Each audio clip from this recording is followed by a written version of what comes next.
Good Tuesday morning, everyone. Welcome to the Volquest.com podcast. Glad to have you along on this Tuesday. Hope everybody's having a great week. I'm Brent Hubbs, along with Austin Price and Eric Kane. Plenty to get to in this podcast. Be sure to like and subscribe our YouTube channel. We certainly appreciate that. And if you're not a member of Volquest, then you're missing out. Tons of recruiting coverage this past weekend. We're going to recap a weekend of official visitors, take a look ahead at what the next couple of weeks could look like. In recruiting, obviously, we're going to recap the baseball season as well as it comes to a close. So there's a lot to dive into, but we're discussing it all on the General's Quarters and plenty of content at volquest.com. So if you're only watching this on YouTube, you're missing out on a ton of other content. Be a part of the family at volquest.com. You will not be disappointed. June is a crazy month when it comes to baseball transfer portal, when it comes to recruiting and everything else as well. We're going to dive into the recruiting in a second, but let's get started with baseball. As the baseball season comes to a close, Eric Kane, you've been in Fayetteville, Arkansas, covering this team. You've covered this team all year. Give me the 30,000-foot view of this baseball season. If you're recapping it to someone who didn't follow it at all or wasn't around or had no access to it, what is your takeaway from the 2025 baseball season? Yeah, I think it's a team that's got so much talent. Arguably one of the most talented teams, one of the top 2-3 talent-wise teams in the country. I don't think that was ever in question. Like we see with a lot of teams in different sports as well, sometimes it takes a little while to come together.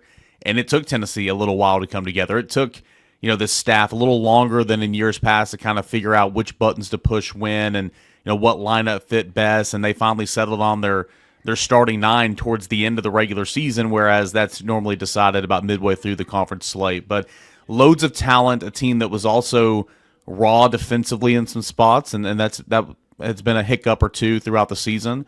It's a team that had a lot of talented arms, but not as many reliable options as in years past with, the 22 team, 23, 24, so on and so forth. So I think they were limited a little bit on the mound, especially until some of those guys really started to emerge towards the end of the year, like Brandon Arvinson, A.J. Russell started rounding into form, coming off injury and all that. But I think it's a team that, had its flaws for sure, but I thought the talent kind of overcompensated at times, and they were able to win a lot of games, and then they were able to win a couple in order to host. They were able to figure out how to get out of the Knoxville Regional, and of course wound up in Super Regional, where they lost 2 games and were two wins shy of Omaha. But at the end of the year, still a pretty solid year when all things considered. 5th straight Super Regional appearance, 7th in program history, all that and more. So it was a frustrating year in some respects, but at the end of the day, still a very talented year. With a bunch of talented guys that came up 2 wins short of Omaha. Austin, when you look at this team, was there, I don't want to say fool's gold because that makes it sound like this team was not as good or whatever, but was the expectation for this team exceeded by the fact that they just won so many right out of the gate that everybody just assumed where this team was and assumed that this team was just a bag full of veteran riches? I mean, I think I said it, right? An embarrassment and riches is, I think, what I called them at one point in maybe late March or something like that. Was there a little bit of pie in the sky a little bit with this team because of how fast they got out of the gates? Yes, and for fans, I think part of it is that they've not really followed baseball, or they followed it, sporadically over the last handful of years, and so they don't understand that. Tennessee's the only program to go to 5 straight super regionals, Brent. The last 5 years. The most other besides them was Arkansas and LSU. There's, I think, 3 other teams that have been 3 times. So 60% of what Tennessee's done of those seasons. And so, you start the year coming off the national championship, that team that was just so beloved and so good in so many different ways, and you're the last undefeated team. So it did set unrealistic expectations for the fans with this team. Once they kind of got punched in the mouth, it took them a while to kind of figure out how to, pick themselves back up. And the home series they lost, I think, were befuddling to fans because Tennessee had just been so dominant at Lindsey Nelson. To lose to A&M the way they were playing, on the year was tough. Losing the series to Kentucky at home, also tough. Eric's right, a ton of talent, and I thought, I won't say they hit their ceiling. I think their ceiling was probably still Omaha, but they come close to hitting their ceiling on a in a sport where it's really hard to kind of be really, really good a year after you win it all. Yeah, I mean, I think, Eric, when you look at it with this team, and I know I get everybody's frustrations from not not even forcing a game 3 in Fayetteville, you lose 2 straight, and I understand the frustrations of that. I think when you look at it and you kind of take a step back from it a little bit, what you're hoping for every year, your goal every year is to make Omaha, but your goal is to have a chance to go to Omaha, which means super regional play every year. And obviously Tennessee continues to do that with a team that I don't know that they got significantly better, Eric. I think that's the one question. And maybe it's just some of the veteran guys just slumped and did not play well, in postseason play. AJ Russell not being back like we thought he was going to be back to be a real factor certainly changed the outlook of that pitching staff as well. I don't know. This is an interesting team that accomplished a lot, but I think there's always going to be a little bit of what could they have been? Could they have been more? I think that's something that people are going to wonder about for the next few days before they turn the page on the next season. Fair?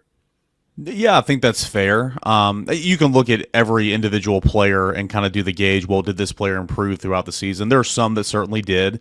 I thought Cannon Peoples certainly improved throughout the year. I thought Marcus Phillips managing the run game there toward his last couple of starts, his last month, I thought got so much better. Brandon Arvinson took significant strides. At times, A.J. Russell took strides. But to your point, I mean, again, this was not the A.J. Russell that anybody envisioned his Tennessee career. It's unfortunate because he had to have that brace put in, elbow surgery. That's obviously a massive, massive deal, and it's a long recovery timeline. But, guys like Nate Snead, who has been so big for you throughout that national championship run last year, and he had his moments this year, don't get me wrong, but kind of took a step back a little bit stat-wise. And you mentioned some of the veterans that slumped there in postseason play, and, we had the numbers in the 3-2-1, Dalton Bargo, Reese Chapman, and so Hunter Inslee as well. And Hunter Inslee had a fantastic year, but, he wasn't immune to it. He struggled in postseason play. I mean, when you have your 3, 4, and 6 hitters kind of give you close to nothing at the plate in 6 postseason games,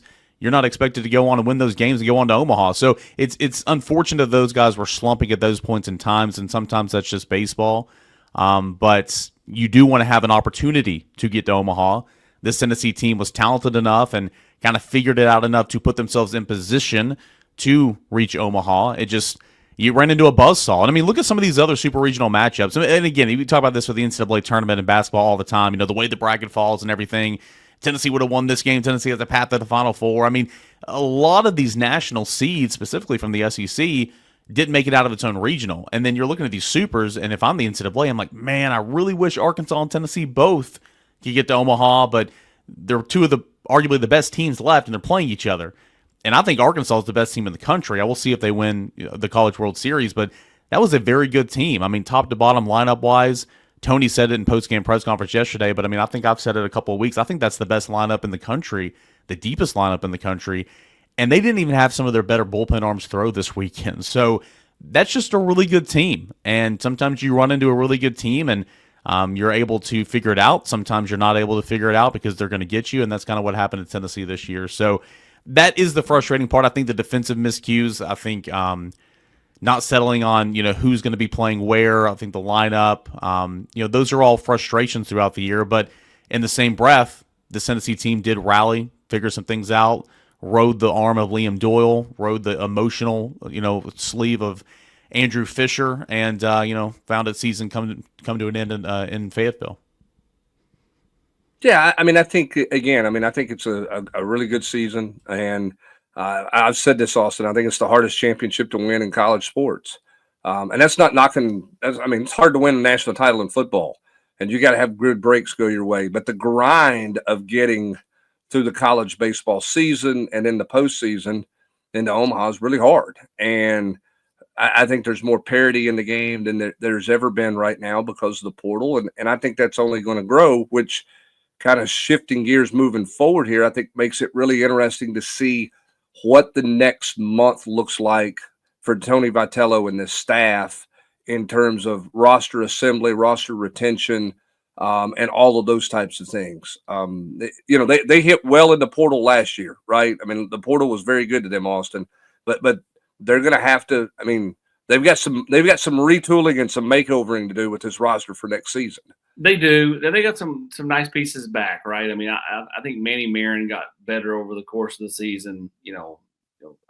There were several guys, some young players that I thought continued to improve. I do think that this team was set up a little bit by the fact when you think about last year, they lost one series. One. They hadn't lost. They went a full calendar year without losing back-to-back games. So then when they started to lose a series or two or three, or lose back-to-back games, I think it rocked not only the fans, I think it rocked the team a little bit. You have that amount of change, you're going to have to kind of figure things out from a chemistry standpoint. They'll have that same type problem a year from now. Yes, Levi Clark is back. Manny Marin is back. There's some nice pieces back. I love the Abernathy kid. See what, does he move to center? What's he look like in center? But there's still going to be a lot of new faces, which means you'll be dealing with a similar type situation. And I think that's that way in a lot of sports, but I think specifically baseball more than any of the others, where you have so much turnover, so much diving into the portal, because you see kids go from Kennesaw State like Tanner Franklin did, or let's say Tennessee goes and recruits a kid from ETSU or whoever, right? I think that's where this thing will be interesting to see who steps up as the leaders. You knew Hunter Inslee was the leader of this team. Who's the leader next year, Brent? Who is the player that Tennessee leans on? Because I think it's hard to lean on somebody that just walked in the door 5 minutes ago. So who on this roster do you go, that guy's the leader? Who is that? Is that Cannon Peebles if he's back? Is that one of the other guys that could potentially be back? I don't know that we know the answer right now. Well, and I think, Eric, I don't want you to comment on that, but I think the other thing is we're reminded, look, Hunter Inslee was a good leader, but that's one, that was the one, okay, he's the guy, right? But you really need more than that. And I think we're reminded of what Tennessee had in 24 and how easy that team was to coach for Tony Vitello, right? There was no pushing the buttons like that. That was a fill out your lineup card. I'm not saying he didn't make critical decisions, because you do, but they were very much the veteran old guy team. I don't know that you'll have that again. Much like we always talk about football and offense, Eric. Everybody wants to compare it to the 22 season in football. I don't know that we'll see that again on the offensive side. I'm not sure Tony's ever going to have a team, as long as he coaches, that will be made up the way that national championship team was made up. Doesn't mean you can't win a national title, okay? You don't have to have all of that to win a national title. But that team had so many veterans that had been through so much and had stuck together. They had a lot of leaders. And I think the question now is, who does kind of become sort of the face of your program? Who are the 2 or 3 guys that are the face of your program moving forward, Eric? Yeah, I think you said it several times last year. It's like they just kind of showed up to the ballpark and everybody knew what they were doing, and it's like you had one lineup that Tony made a couple weeks ago, and it's, it sticks for every single game. And talk about leaders on that team. There was Hunter Inslee, who was certainly a leader on that team, but that guy right there, Christian Moore, talk about an emotional leader. And he was the best player on the field. Blake Burke was in that conversation. Drew Beam was in that conversation. Cal Stark was in that conversation. We can continue to go on and on and on. This year, it was your two, the Ole Miss duo. We called them last summer whenever they transferred to Tennessee. Liam Doyle, who's arguably the national pitcher of the year, and then Andrew Fisher, who in my opinion is probably the most underrated guy in all of college baseball. Nobody's talking about him enough, and they led you on the field. And Hunter Inslee, of course, did a lot of great things on the field this year, but he was kind of your guy. In terms of leadership moving forward, I don't know. That is a great question. Because I put a piece up on the site yesterday, and it wasn't a position preview and diving down into things. It was like, okay, here's where we are. This is the guys that I think are going to lead to the draft. These are some guys who are tweeners that could lead to the draft. Those tweeners, I think Dalton Bargo, Reese Chapman, I think Cannon Peebles gets drafted. But again, we'll do more of that this month. Here's your incoming class. Here's who I think you're going to lose to the draft. Here's your returners right now, position players and pitchers. There's going to be players leave for the portal. Here's your portal class so far, your JUCO guys. I kind of laid it all out yesterday. And you can see there's a whole lot of moving parts. So in terms of the leader question, I have no clue. That's a really, really good thing that we're going to have to watch over summer and fall. But I think in terms of roster management with the House settlement being passed, there's so many questions. I think Tony kind of voiced a little frustrations in his way about it there, this weekend. there's so many questions that I still don't think they have the answer to. What's the number going to be? Grandfathered in, what's that number? What does that even mean? There's going to be a lot of guys that leave for the portal this summer, in my opinion. Tennessee's also going to be super aggressive, and Tony Vitello said yesterday, I got to go out and get more players. And I don't think he meant that as a slight. I know there were some conversations on the board, and maybe it was, but I took it as last year they had no time to recruit in the portal. What they got was great. It was quality over quantity for sure. Gavin Keelan, Fisher, Doyle, Franklin had his moments. Those were great gets. But Tennessee, I think, is going to be much more aggressive. I think Tennessee's already signed or already got 3 commits from the portal. Some of those guys are draft risk. But I think Tennessee's going to be very aggressive in the transfer portal simply because they're coming back to campus this week, and they're going to have time to host people on campus. Tennessee couldn't do that last year because you were in Omaha for 2 weeks, and then you had parades, and then you had guys doing summer ball, and then you had Kate Codley. I mean, there was this, that, and the other.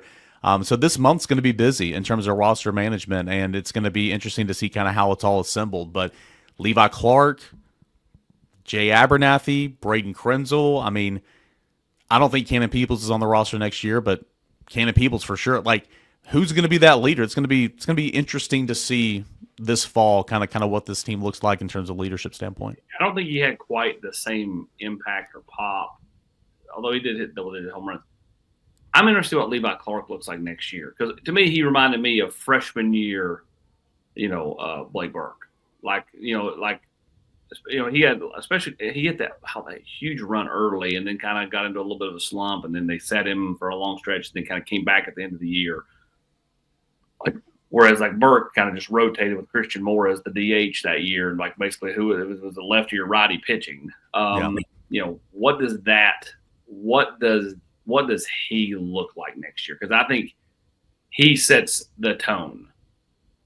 Because I think he's the alpha offensively for that team. And let's face it, under Tony, offense rules. Well, and that was going to be my question. When you look at the portal and you look at roster acquisition, roster retention, bigger concern, the pitching staff, Eric, are hitters and fielders. What's your biggest concern in terms of roster retention, roster assembly? I think the easy answer is they need both. But to answer your question, I would say pitching for sure. Tony would say both for sure. But no, sure. I would say pitching. They need, in my opinion, a left-handed starter. That's what they got last year in Doyle. They need another one. I think they need that's why they continue to get these junior college arms and these guys from the transfer portal, like the Clay Edmondsons. Do you think Arvidsson's gone to the draft? Do we think? Yes, I do. Okay.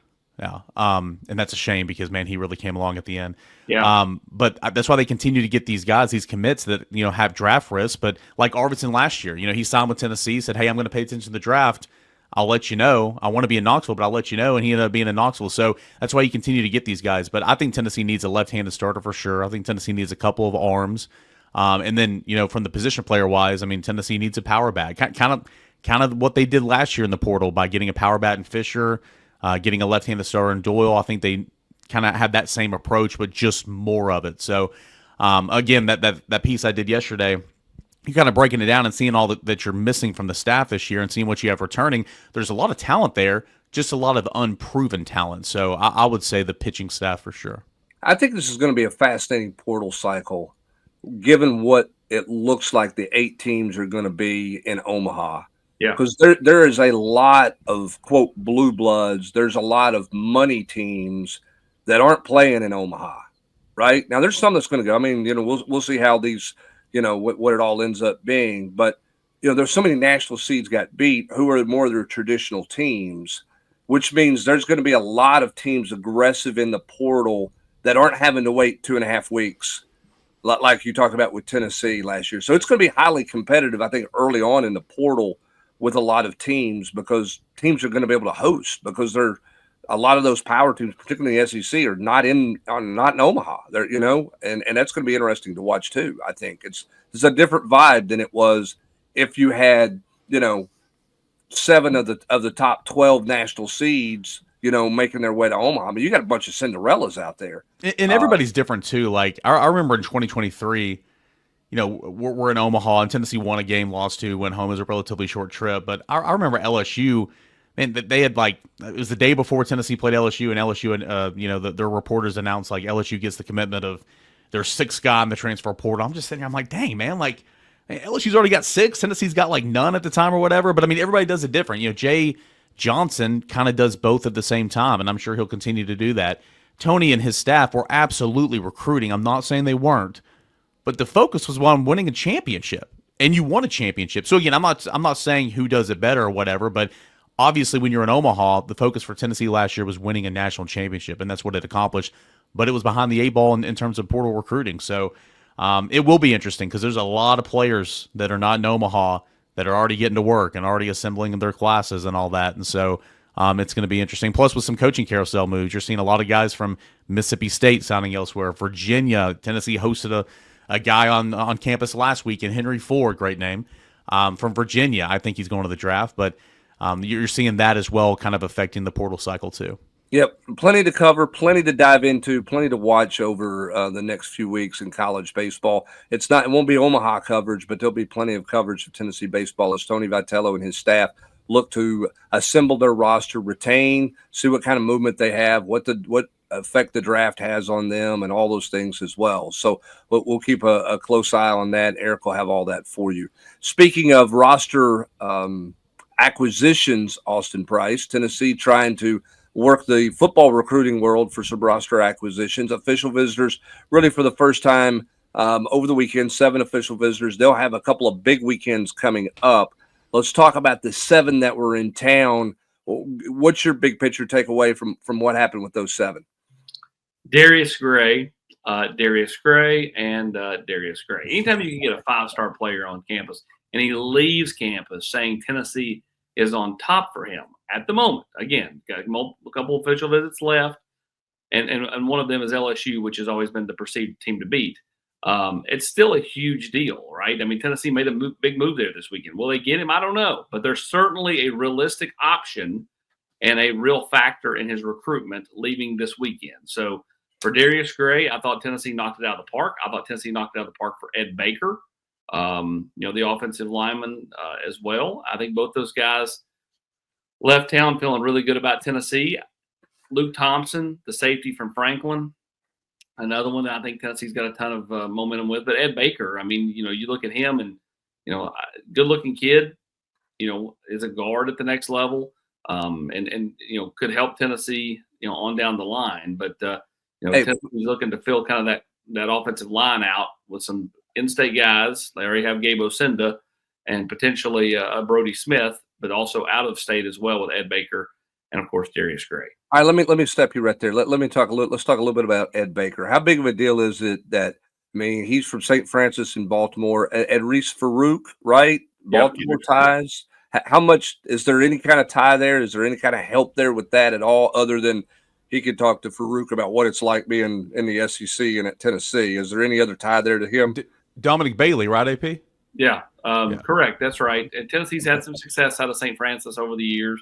Even a guy like Dante Thornton didn't go to St. Francis, but is from Baltimore, right? So there's been some kids from Baltimore come to Tennessee in recent years, and just being able to pick the brain of some players like Idris that is to me a big thing for Baker and his family. This is a family decision for Baker, and his mom and dad are very much feeling Tennessee as we leave the weekend.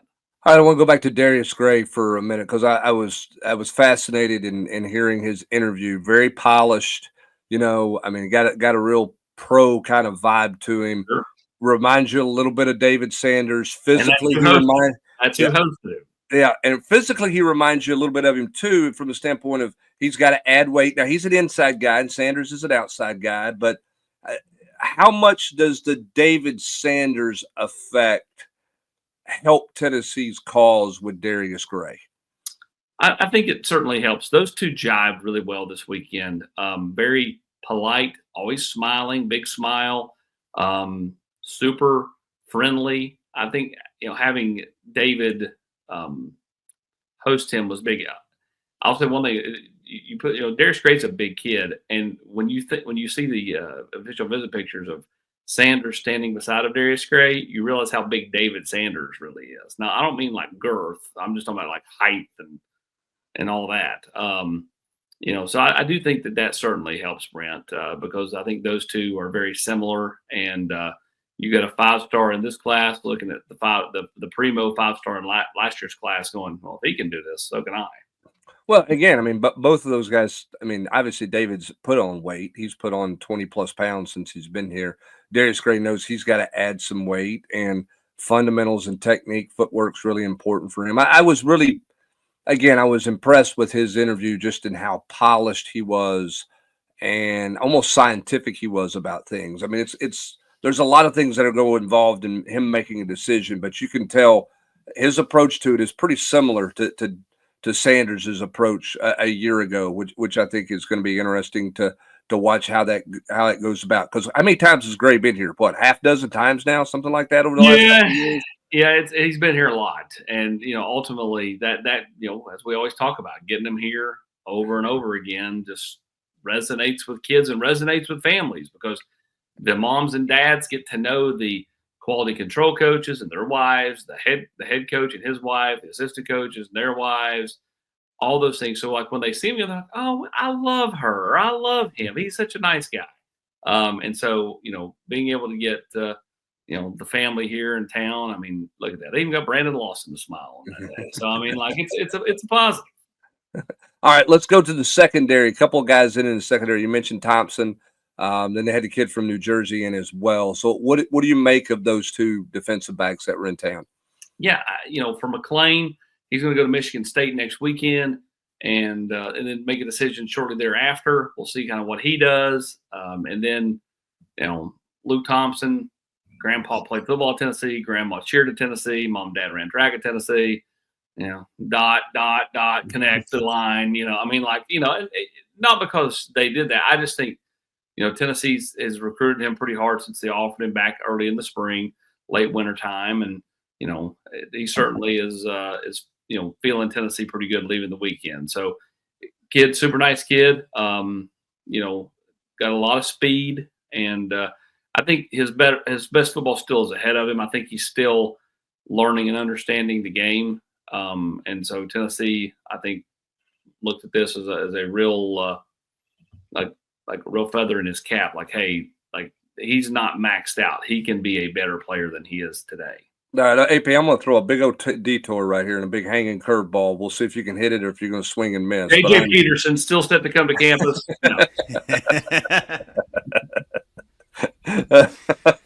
Oh yes, he's in the car with Gerald Williams, and who's our man from Texas that never showed up? Eldrick Lofton. Yeah, Eldrick Lofton. Jai Eugene is right.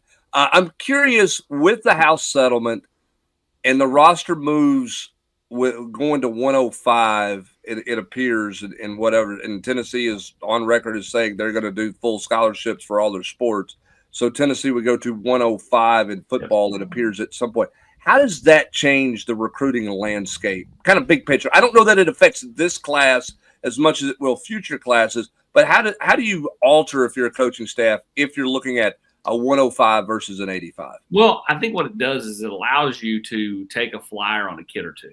Like at the 85 number, because everybody wants to be on scholarship, right? Mm-hmm. They don't want to be a preferred walk-on. Even in the the Deshaun Bishop preferred walk-on, where the collective takes care of the money to go to school and you get the NIL walk-on deal. Like that's going to be going away in a lot of ways. So but most kids didn't want to do that. Like some of them did, obviously, but a bunch of them didn't. Now all of a sudden, I think you can, because you're pitching a full scholarship, you can take a flyer on some kids. You can take more flyers on an in-state kid. Like if you went back 20 years ago, we brought him up the other day. We'll bring him up again. If Tennessee, if the rules were then what they are now, would Tennessee have taken Garrett Reynolds in the 105? Would they have taken the Claybo kid in the 105 and just kind of watched and been able to see what they turned into? Would they have taken a shot on it, Eric Kane? It could have happened. More than 105, my friend. 135. If they're at 210, Eric Kane's got a shot. hey, 105 though. Going back to an off the air conversation, they would have taken Andy Hibbett at 805 or at 105. But go ahead. But either way, the point is I think it certainly does change kind of every school's ability to take a shot on a kid that really runs fast but doesn't have this or that, or maybe doesn't run as fast but has certain intangibles. I think it opens possibilities that maybe weren't there for a group of kids in the past.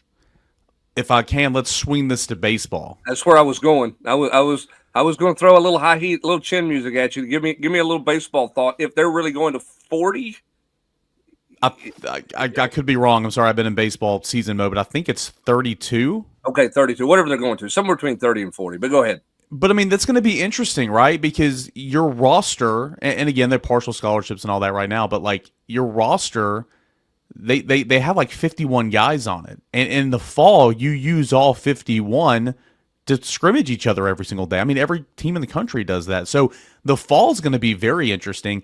And then I believe they're talking about letting the fall roster expand a little bit, but then you got to cut it down before the season starts. And then we talked about earlier, there could be some guys who are grandfathered in. But again, what's that mean? Again, there's a lot of questions right now. What's the number there? What I think is eventually going to happen once we get some more answers to all this, I think you're going to have a bigger roster in the fall, but there is a baseball portal window in the winter. And so you're going to have to cut guys, or you're going to have to go and say, hey, man, like, we appreciate you. There's just not a spot for you here. Go see if there's a spot for you somewhere else. And so I think the portal window for baseball in the month of December could be growing a little bit in the years to come because, again, Tennessee has 50 guys on a roster. They use all 50 guys to practice. But if you cut that down to 30 or 32 or whatever, or say the number's 32, do you go to 30? I guess Tennessee's already said they're doing full scholarships, so they're not doing that. But I know at one point in time, they might have done 30 and then held a couple spots for some walk-ons. But it's going to be interesting nonetheless. I mean, again, this is not just a football thing. This is a basketball thing. This is an all-sports thing. I think baseball is going to be changed a lot. I think you're going to see even more movement for losing guys in the transfer portal than in most summers. I mean, you're always going to lose some, right? Some guys who are not on the active roster or maybe didn't have a role or whatever.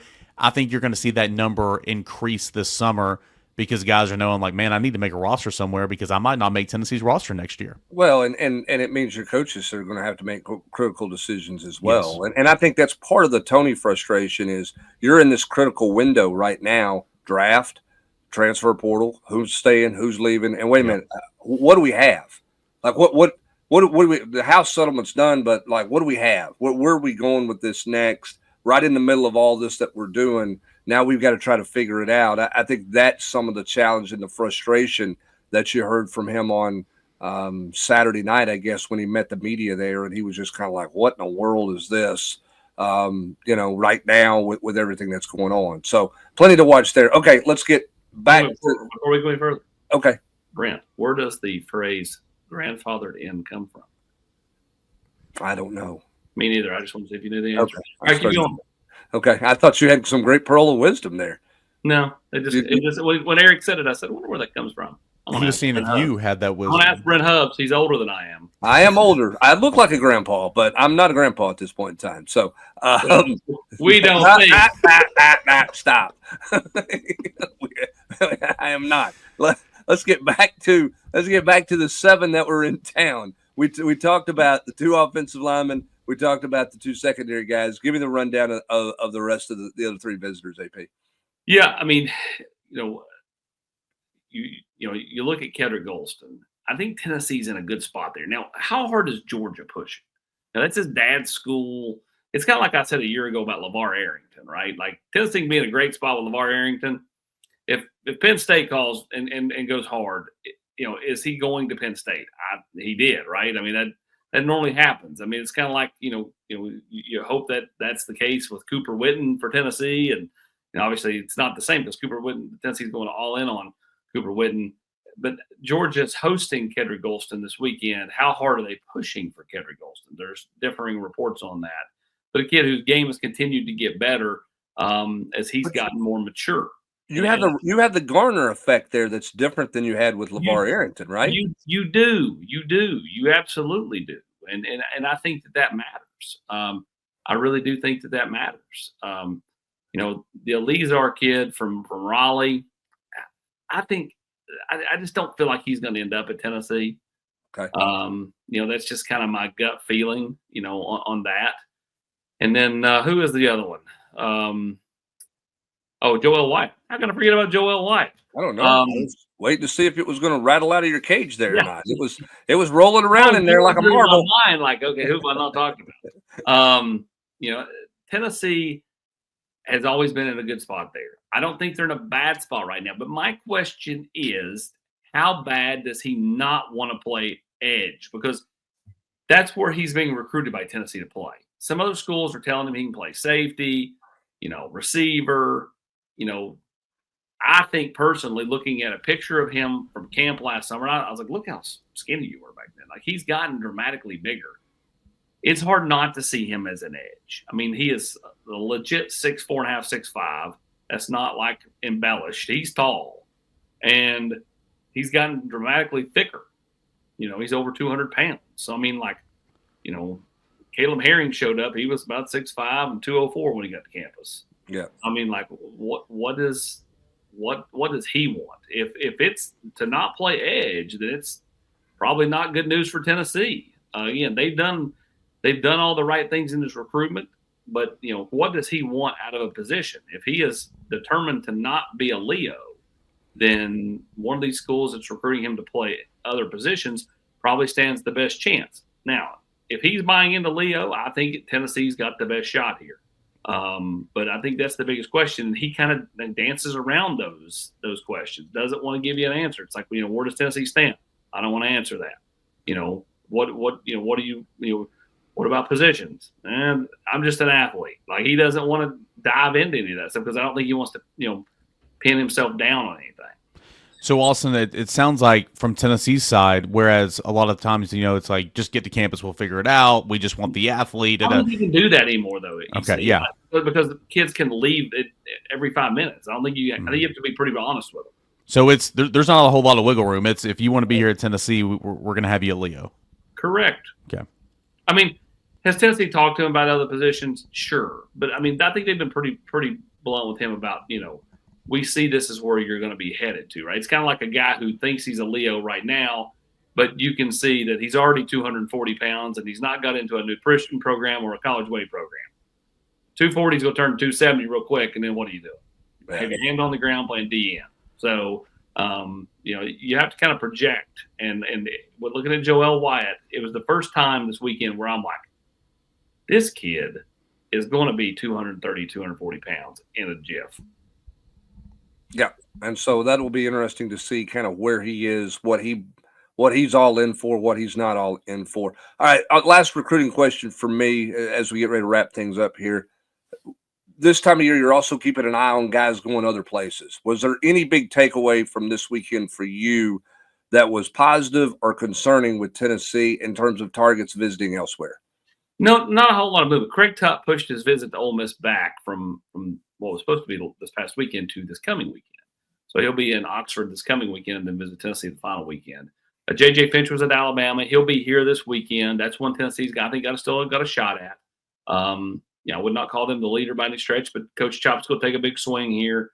And outside of that, no, not really. I thought it was pretty tame for the weekend. Hubs, I'll go ahead and forewarn you for next Monday. It was easy for me to get to 7. Even then, I had to think about where I was talking about at 20 next weekend, and then even more the following weekend after that. There's no chance. I'll have to have it'd be like the big board over here. I'll have to have it taped up over here on the wall, and maybe I'll be that's called prep work. Okay.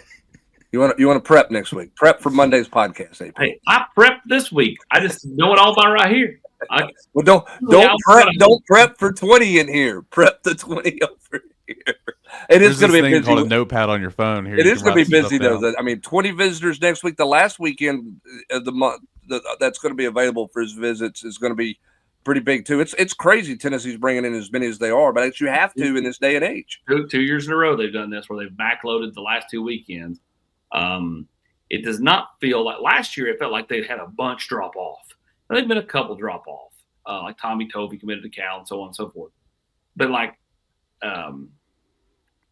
Rodney Colton's another one. But I don't feel like I feel like this year they're holding steady. I don't think you're sitting here going into the third official visit weekend in June, going everybody's really still kind of available. A last year I felt like it dropped dramatically. Like there was a bunch of guys that went off the board early, and I think there was a little bit of panic from a standpoint of like, what the heck? But I think for Tennessee, the way that Hype likes to recruit, he's not one that just like, is like push, got to get in the boat, that's not his style. And unless you're going to change your style, you're better off to hold off and be that last weekend and be the last thing. You set the tone by being the last thing they see heading into the dead period in recruiting. Yeah, if you can pull that off, I think that's a winning formula. I mean, we saw Florida State do that in the old school recruiting deal for years. They got the last ride, the last weekend, 3 days before signing day. Now you're trying to leave a last impression that will carry you for multiple months before you get into the December signing period is there. So tons of recruiting coverage, plenty of baseball coverage. Some football notes out there as well. Tennessee has hired a defensive analyst, assistant, whatever we want to call him now, in Marion Hobby. We've got little discussions about that stuff on the message board. We'll have the mailbag podcast coming up on Thursday as well. But you don't want to miss out. Stay locked in at Volquest because we're going to continue to give you a bunch of recruiting news and notes throughout the week. Plenty of baseball roster notes as well. Lots of stuff going on right now at Volquest.com. That's going to do it for this edition of the Tuesday podcast. For Eric Kane and Austin Price, I'm Brent Hubbs. Thanks for joining us. Have a great Tuesday, everybody.